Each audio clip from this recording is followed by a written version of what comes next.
Hi, so this is going to be another movie review. This one's called Bad Dreams. It's a horror flick from 1988, and it's got Jennifer Rubin in it, who is also in a copycat movie called Nightmare on Elm Street 3. I guess she was typecast, so she was put in this one also. This is a moderately successful movie. It says on IMDb 4 million budget, and it grossed almost 10 million. So I don't know why they're saying that it wasn't successful on Psychotronic Video Guide, but this one's got Jennifer Rubin, who plays Cynthia. I'll get back to her later. Then there's Richard Lynch. He plays the Harris dude. Dean Cameron plays Ralph. He's great. There's also Harris Yulin, who I believe was in Reanimator. Oh, I'm sorry, Harris Yulin. No, that wasn't him. Bruce Abbott was in Reanimator. Sorry. Get all these actors mixed up. But Bruce Abbott is also a great actor, and especially in the horror genre. You know, the Reanimator series. He was in something called Dark Justice. I don't know what that's about, but getting back to the movie, so basically this takes place in a psych ward, same as Nightmare on Elm Street 3, and it starts out in 1973 with Jim Jones dude pouring gasoline on people, setting them on fire, and somehow Jennifer Rubin, one of the so-called love child in the cult, manages to get blown away by the wind, she says in the movie. And then she's in a coma for 13 years. She ends up in a psych ward, and meanwhile there's a plot twist happening. Seems like the guy who's running the psych ward wants to use his patients as guinea pigs, and so he's using these hardcore psychotropic drugs, making them want to commit suicide. And Jennifer Rubin thinks it's her fault because she thinks the Jim Jones dude is coming back like a ghost to kill everybody so that they can join Unity. This Unity cult is kind of like, goes like this. So the Jim Jones dude tells the love children or whatever that that love can exist, I guess, in both in life and death. So death is just a crossover into another dimension where they can all become unified and love each other.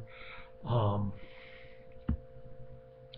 I guess he wants to prove it by setting them on fire, kind of like Jim Jones in his Kool-Aid.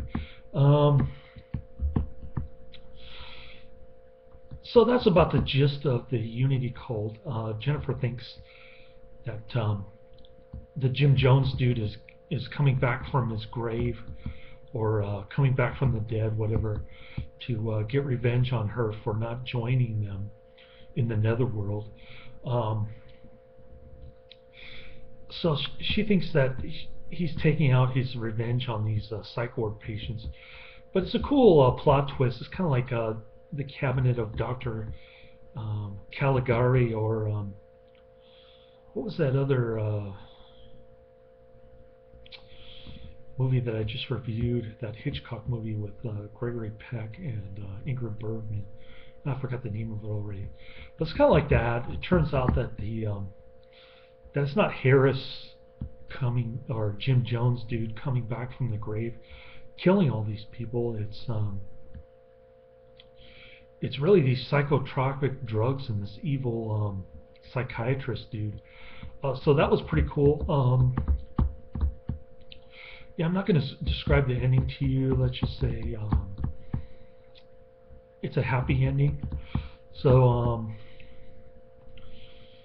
that's about all I can say. And then there's some cool music in there.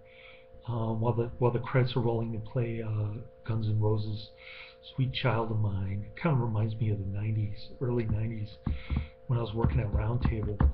And then I worked with this guy who washed dishes, and he would just blast Guns N' Roses. There were a couple guys like that at Round Table. And then I think there was another Dirty Harry movie that came out around the same time that had Welcome to the Jungle in it. And I think Jim Carrey was in that one too. Anyway,